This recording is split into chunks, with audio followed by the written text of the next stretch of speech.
ये बहुत घनघोर जंगल हुआ करते थे, ये जो आप टीले देख रहे हैं। और ये जो टीले थे, सारा का सारा जो भूमि थी, ये कामतानाथ की थी, ये माँ मंदाकिनी की भूमि थी।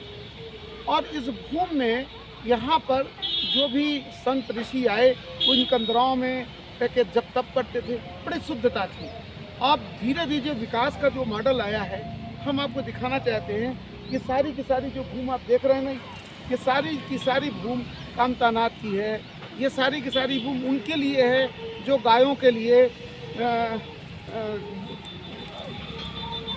गायों के चरने का स्थान थी, इन्हें गोचर कहते हैं। अब इन भूमि में ये जो आप देख रहे हैं ना, कितनी बड़ी तरीके से बड़ी बड़ी मशीनें लगी हुई हैं।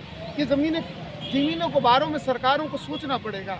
और मैं इसलिए भी कहता हूँ, हो सकता है किसी की व्यक्तिगत ज़मीन भी नाम चली आ रही हो, लेकिन चित्रकूट को यदि बचाना है तो चित्रकूट को बचाने के लिए निश्चित तौर पे हमें यह सोचना पड़ेगा कि हमें ज़मीन का भू उपयोग कैसा करना है। तो मैं जिलाधिकारी महोदय से, मध्य प्रदेश के युवा मुख्यमंत्री महोदय से अनुरोध करूंगा। उज्जैन में एक बहुत अच्छा उन्होंने काम किया। तो ये जितना अतिक्रमण है ज़मीनों पर, वो ज़मीनों को हम किस तरह से देखते हैं। चित्रकूट को यदि हम चित्रकूट की तरह से देखना चाहते हैं, जो तुलसी ने गाया, वाल्मीकि ने गाया, उस चित्रकूट को देखना चाहते हैं, तो हमें निश्चित तौर पे ये सोचना पड़ेगा कि हमें इन ज़मीनों का उपयोग क्या कंक्रीट के जंगल में करना पड़ेगा, या इन कंदराओं को बचा के रखना है।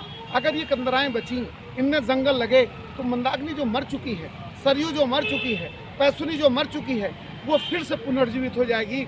हम कम से कम ये जो नेचर है, इसको हम बचा करके रखें।